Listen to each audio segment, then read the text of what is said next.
strict don't ask, don't tell policy when it comes to politics in Hollywood.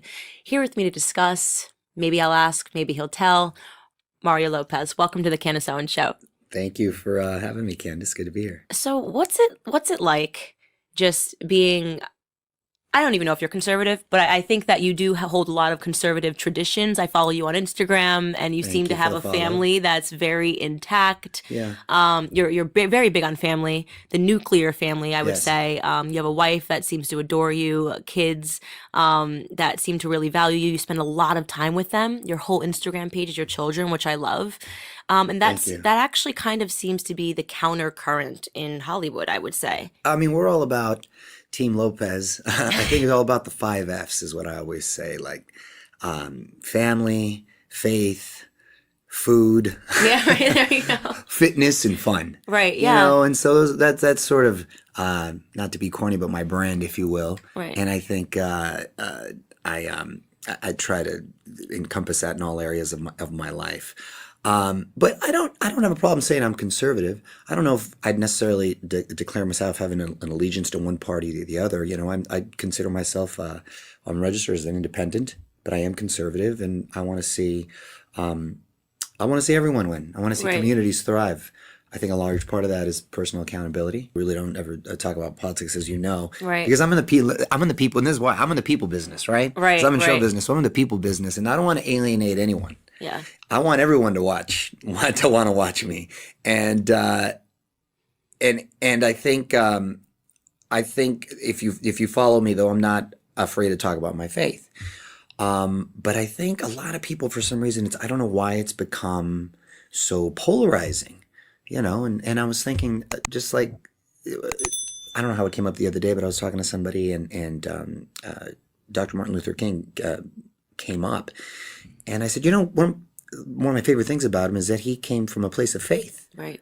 If he came around today, I think he'd be a polarizing figure, or I don't even know if he'd be able to achieve the things or the heights that he had because he was faith based, Right. which is unfortunate. Yeah, it's a bizarre thing to think that talking about faith and talking about family alienates people. Like, I don't want to alienate different people by saying that I believe in God and I value my family, right? And I think a lot of the problems that we have stem from the not having that, unfortunately, that nuclear family, and having that base and foundation of a strong family, or having an infrastructure that's maybe faith based. I mean, that's an opinion, obviously, but I think a lot stems from that. I think it's true. So I kind of have been on both sides. So I think I alienate people now, which is bizarre because I came from a more liberal position. I wasn't so conservative when I was a teenager. Right. And I mean, I don't think any of us are really. I think as I've grown older, too. I mean, I came from a strict Catholic family, but as I've grown older, I was, you know, I was an all boy growing up and learned a lot of my lessons the hard way. But I think I learned them. And as I got older, I started building more spiritual muscle too, and I became, you know, you start growing up. right, that's exactly That's right. exactly, you start growing Yeah, up. I think, and that's true. There is a component of being young that sort of attaches you to liberalism because you're experimenting and you want to feel like you can try everything. But ultimately, what I always tell people is I wasn't happy.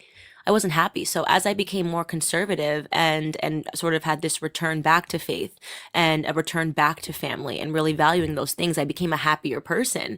And it's bizarre to me that this is considered so controversial when I read about myself. I mean, if I had just switched my affiliation and said I was a liberal, I think Hollywood would love me. Now you're raising kids in this climate. So Yeah. does that make you hesitant to allow them to be on social media? That's a big question I think parents have to ask themselves. Am I going to allow my child to have social media? Okay, sure, they're going to eventually, but when?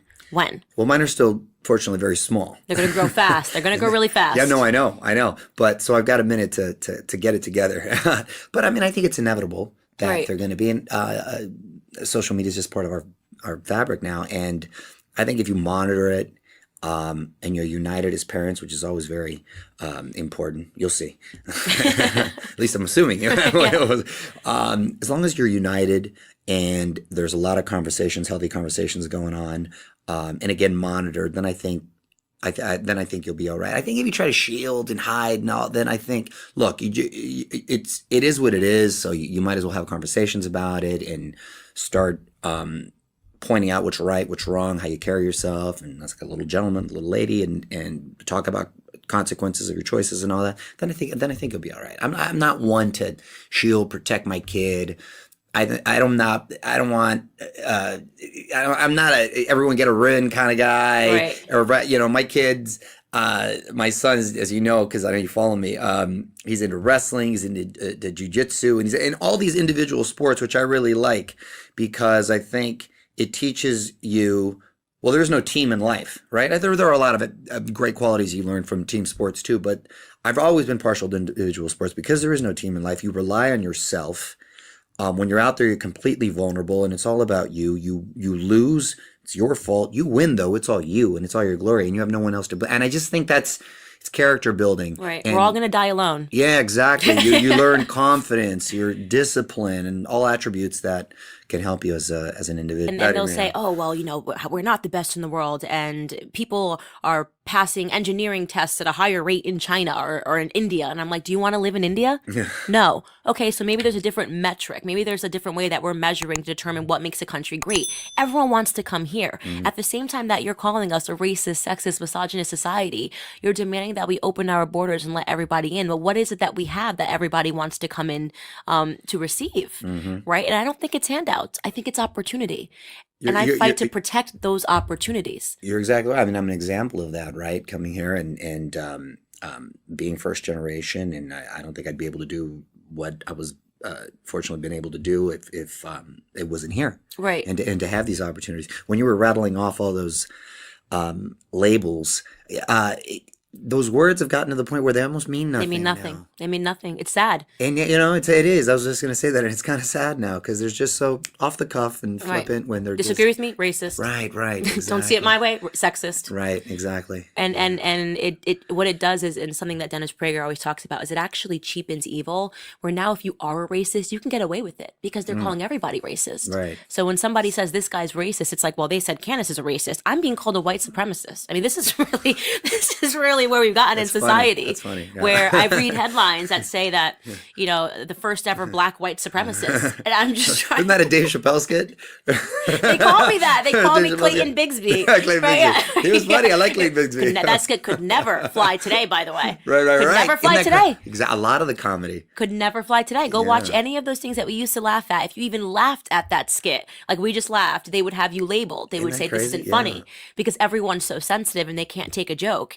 And it's problematic because like I said, being able to laugh at one another, that's what brings us together. Yes. Like, because there are stereotypes. And there's truth in comedy, and I wonder if it's affected like TV Land with all the old shows that they've been, because if they're falling into these, because obviously with all the repeats we like to watch, but that's interesting. I'm gonna have to check that out. But you're right, and I was having that discussion the other day too. Is you can't laugh at the same time, and you're almost afraid to laugh, and for fear of Simpsons, they got rid of the Indian guy.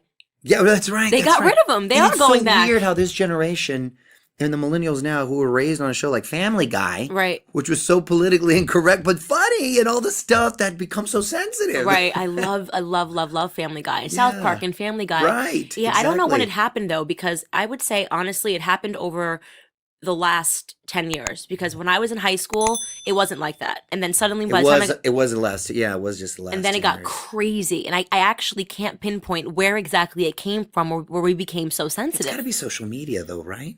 Because just Maybe. it's given That is these something people to a platform to really be vocal. Before they just sort of cry and complain to themselves and their friends, but Right. now they'll find other people and they'll gain a little momentum, and it becomes buzzy.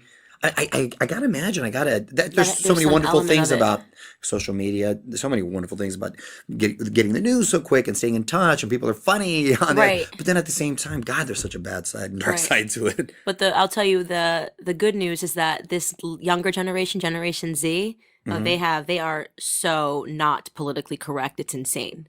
It's really bizarre. Like I'm just like, I don't know where this came from. Maybe because millennials were so politically correct Yeah. that they just wanted to be the exact opposite. They're the meme culture. So all of these memes that you're seeing Right. online that are like Right. mocking people, I mean, they love to offend. And I'm like, thank you. Yeah. Thank you, you young kids. I don't know where it's coming from, but they are uprising. And Generation Z, they're really conservative, because I spent a lot of time on traveling the nation. Oh, and that's good to hear. God bless, because memes are funny. Memes are I'll so go down funny. a rabbit hole and start looking. Right, they're so It's funny. So funny. Yeah, I'm memed 1,000 times on the internet. And I even love a good meme about myself. Yeah, like, I'm you like, thank appreciate you. it. Yeah, Yeah, exactly. I like when people. I love when people make fun of me. I'm like, actually, that was I've really. seen a couple of myself too. I was like, hey, that's Yeah, good. right. Yeah, that's actually really good.